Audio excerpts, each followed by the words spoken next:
어제 찍힌 건성동의 모습. 이철규가 토닥토닥 해주고 있네요. 표정 보세요. 표정이 좋지가 않아요. 이런데 오면 좀 웃고 그래야죠. 뒤에 사람 보세요. 웃고 있잖아. 그런데 표정이 상당히 심각합니다. 심각해요.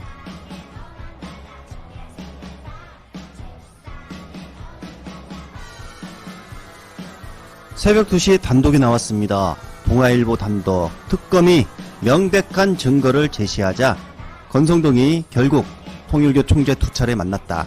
큰절한 건 사실이다. 자백을 했다고 합니다. 그러나 돈은 받지 않았다. 며칠 전 진술한 내용과 비슷합니다. 중식당에서 2인자를 만났다. 돈은 안 받아. 자, 이렇게 말했던 진술과 또 비슷하게 했습니다. 그동안 오리발을 내밀다가 증거가 속출하니 만났다고 입장을 선회한 것이죠. 그러나 돈은 받지 않았다. 자, 이렇게 또 빠져나갈 궁리를 한 모양입니다. 그러나 특검은 명백한 증거를 잡았고 결국 구속영장 청구를 했다고 합니다. 체포동의안은 국회로 보낸다고 하는데 그렇다면 9월 1일 본회의가 열립니다. 그런데 우원식 의장이 중국 출장을 간다고 합니다. 그래서 아마도 다음 달 9일쯤 체포동의안 표결이 있을 것으로 보인다고 합니다. 건성동에게 주어진 시간은 단 10일. 더구나 체포동의안 포기 약속까지 했습니다. 하지만 국힘당끼리 한 거라 효력이 없는 관계로 국회 표결을 통해 구속이 가능하다고 합니다. 자, 건성동이 멋진 척하는 이유, 결국 어차피 100% 가결된다라는 것을 알고 있기 때문에 찌질하게 가진 않겠다. 나는 체포동의안 포기한다. 이렇게 떠버리고 가는 것으로 보입니다. 건성동 입장에서는 정말 안 좋은 소식 하나 더 있습니다. 바로 4명의 영장 정담 판사 중에 남세진 판사가 걸린 것입니다. 그나마 이 판사가 영장을 가장 잘 내주는 판사고 윤석열 구속영장 그리고 건진 구속영장도 발부한 판사였습니다. 건성동 입장에선 정말 최악의 판사가 걸린 것입니다. 제가 빠루는 안 들었지만 네. 빠루는 휘둘르지 않았지만 빠루를 안 들었다 그러면 자꾸 거짓말이라고 그럴 것 같아요. 교수님께서 들고 나온 이 빠루는 어저께 7층에서 강원과에서 부시려고 한 그 빠루를 나경원 난리 났어. 5년간 멈춰있던 패스트트랙 사건 1심 구형 공판이 결심 공판이 열린다고 합니다. 정확히 5년 8개월 만인데요. 무슨 일이 일어난 것이죠? 혹시 나경원이 너무나 나대다 보니 보기 역겨워 집어넣으려고 하는 건가요? 법원에서? 이 당시 제가 국회 출입 기자여서 정확히 사태를 파악하고 있습니다. 국회 선진화법 위반, 징역 5년형의 중대한 범죄입니다. 더구나 나경원은 최배 의원 감금 사건의 주동자였습니다. 그래서 나경원은 빠져나올 수가 없다. 진보진영 모든 평론가들의 분석이었습니다. 15일 결심 공판이 열립니다. 자, 그렇다면 이제 구형이 내려지고 난 후 바로 선고기일이 정해지는데 그때 1심형이 나오는 것이죠. 조희대가 강조했던 부분이 뭡니까? 633 원칙이었죠. 2심 3개월, 자, 대법원 항고심 3개월. 자, 그래서 633.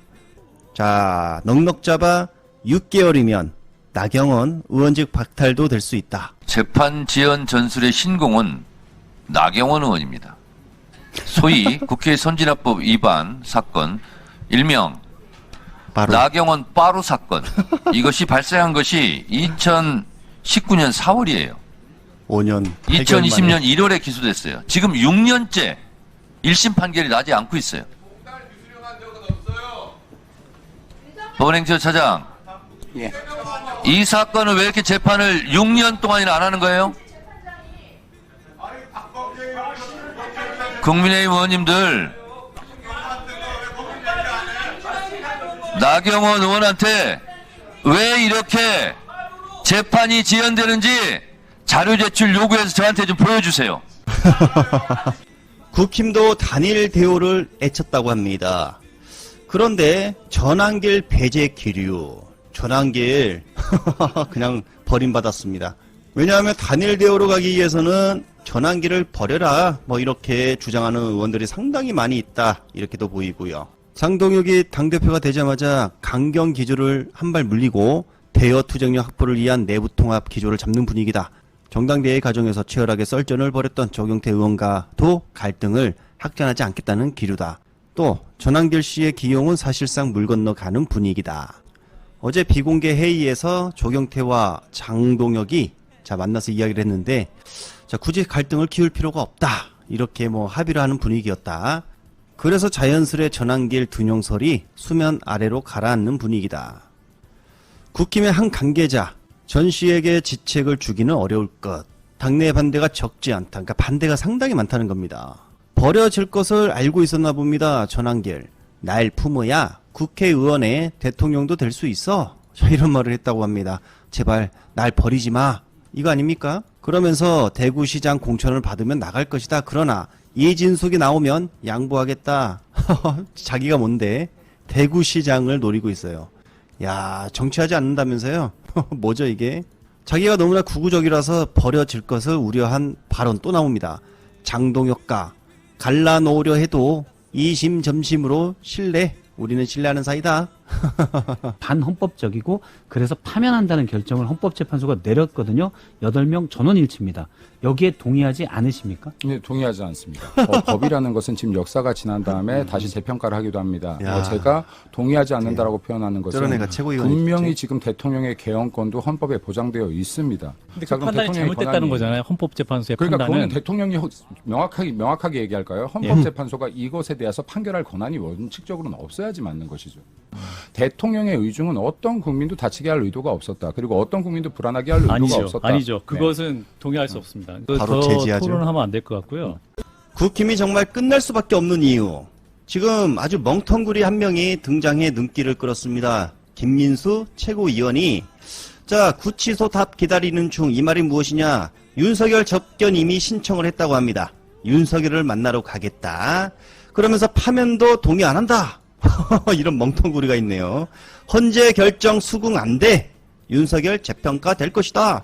이런 말을 했다고 합니다. 이건 정말 국힘 내부에서도 거의 50%가 저런 놈이 다 있어. 이렇게 말하고도 남을 지금 발언을 한 것입니다. 실제로 국힘 내부에서 그런 말 말라. 우려 커진다.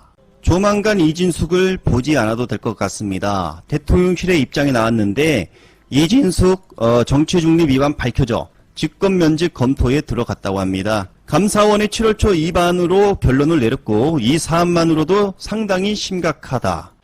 지난달 감사원이 지난해 탄핵 소추된 이진숙이 유튜브 방송에서 정치적 발언한 부분, 정치적 중립 의무 훼손, 그리고 공직자윤리법 위반의 백지 신탁, 심사 결과가 나오기도 전에 방송사업자의 심의 의결을 한 부분, 그리고 윤리위원회에서도 IMBC 주식을 보유한 상태에서 MBC 관련 안건을 심의한 것도 위반으로 드러났다고 합니다. 이거 빨리 면직을 시켜야 된다. 국가공무원법 제65조, 제63조 위반한 것으로 또 해당이 됐다. 이렇게 설명을 했습니다. 그래서 직권 면직을 검토한다. 정청래 대표가 주장하던 내란 특별재판부를 민주당이 어제 신속 결의했고 마침내 날짜까지 나왔습니다. 9월 4일 내란 특별재판부안이 상정이 된다고 합니다. 정말 굉장히 빠른 상정이죠. 결국 한독수를 풀어준 조희대의 법원이 빌미를 준 것입니다. 이렇게 되면 이제 지기현도 손을 떼게 되는 것이고 단지 시간 문제다. 시간 문제. 법안이 산정되고 안착이 되고 시행이 되는 과정의 기간이 있죠. 어쨌든 결국 내란 특별재판부가 내란죄에 대해 재판을 할 것이다. 그렇게 되면 조희대도 안전하지 못하다. 이런 말을 전해드리고 다시 이야기를 돌아가서 대통령께서 단일 대우를 주문했습니다. 그렇다면 이제 당대표를 비난하는 사람들 공격을 멈추고 내란 종식에 다 같이 하나가 되어야 할 때라는 점을 알려드리면서